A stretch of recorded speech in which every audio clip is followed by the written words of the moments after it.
April 1 నుండి gasoline ఎక్స్‌పోర్ట్స్‌ని Russia ban చేస్తుంది. అసలు గ్యాసోలిన్ అంటే ఏంటి? అని చాలామంది అనుకోవచ్చు. సింపుల్‌గా చెప్పాలంటే మనం డైలీ వెహికల్స్‌లో యూజ్ చేస్తాం కదా! పెట్రోల్. అదే గ్యాసోలిన్ అంటారు. ఇండియాలో మనం పెట్రోల్ అంటాం. యూఎస్, యూరోప్‌లో గ్యాసోలిన్ అని పిలుస్తారు. సో అంతే. ఇప్పుడు మెయిన్ న్యూస్‌కొస్తే రష్యా అసలు ఏం చెప్పిందంటే తన కంట్రీ నుండి పెట్రోల్ అంటే గ్యాసోలిన్‌ని వేరే కంట్రీస్‌కి పంపడం టెంపరరీగా స్టాప్ చేస్తున్నారని చెప్పారు. అసలు ఎందుకు ఈ డెసిషన్ తీసుకున్నారు సడెన్‌గా అంటే main reason global situation. US Iran tensions అలాగే మిడిల్ ఈస్ట్‌లో ఇన్‌స్టెబిలిటీ, ఆయిల్ మార్కెట్ ఆల్రెడీ ప్రెషర్స్‌లో ఉంది. మనందరికి తెలిసిందే.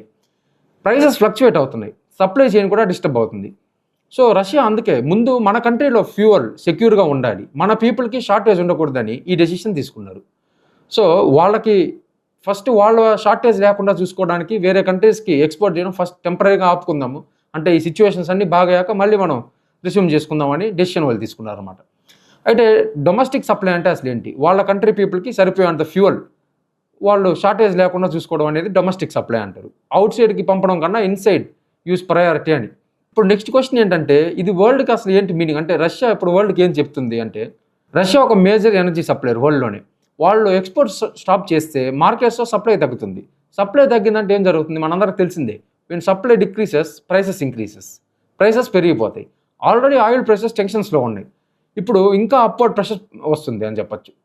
ఇప్పుడు ఇండియాకి దీనివల్ల ఏం ఇంపోర్ట్ ఉంటుందంటే మన ఇండియా ఆల్రెడీ 80-85% ఆయిల్‌ని ఇంపోర్ట్ చేసుకుంటుంది. మన ఇండియాలో లేదు. సో గ్లోబల్‌గా ఆయిల్ ప్రైసెస్ పెరిగితే పెట్రోల్ ప్రైసెస్ ఇండియాలో కూడా కొంచెం ఇంక్రీజ్ చేయడానికి ఛాన్సెస్ ఉంటుంది. ట్రాన్స్‌పోర్ట్ కాస్ట్ పెరిగిపోతుంది. ఫుడ్ ప్రైసెస్ కూడా పెరుగుతాయి ఇంట్రెస్టింగ్‌గా. ఫుడ్ ప్రైసెస్ ఎందుకు పెరుగుతాయని మీరు అడిగితే ఫుడ్ కూడా ఏదో ఒక ట్రాన్స్‌పోర్ట్‌లోనే మన దగ్గరికి వచ్చి చేరుతుంది. ప్రతిది కూడా మన ఏరియాలోనే లేదా మన లొకేషన్‌లో మ్యానుఫ్యాక్చరింగ్ అవుతుందని మనం చెప్పలేం. ఇన్‌ఫ్లేషన్ కూడా ఇంక్రీజ్ చేయడానికి ఛాన్సెస్ ఉంటుంది దీనివల్ల. కానీ ఇక్కడ ఇంపార్టెంట్ క్లారిటీ ఏంటంటే ఇండియా దగ్గర సఫిషియెంట్ స్టాక్ కూడా ఉంది. ఇమీడియట్‌గా మనకేం షార్టేజ్ కూడా లేదు.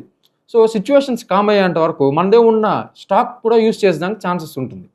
చాలామంది అసలు ఏమనుకుంటారంటే రష్యా బ్యాన్ చేసింది ఫ్యూయల్‌ని అంటే ఫ్యూయల్ అయిపోతుంది అని. అది రాంగ్. ఇది షార్టేజ్ కాదు. Price pressure situation. ఫ్యూచర్‌లో ఏం జరగచ్చంటే టెన్షన్స్ కానీ కొంచెం రెడ్యూస్ అయితే ఆయిల్ స్టేబిలైజేషన్ మళ్ళీ అవ్వచ్చు. కానీ ప్రాబ్లం కంటిన్యూ అయితే మాత్రం ప్రైసెస్ ఇంకా పెరిగేదానికి ఛాన్సెస్ ఉంటుంది. అలాగే గ్లోబల్ ఎకానమిక్ ప్రెషర్ కూడా పడుతుంది. ఫైనల్‌గా చెప్పాలంటే రష్యా డెసిషన్ పానిక్ కాదు. కానీ ఒక స్ట్రాంగ్ వార్నింగ్ సిగ్నల్ లాగా మనం చూసుకోవచ్చు.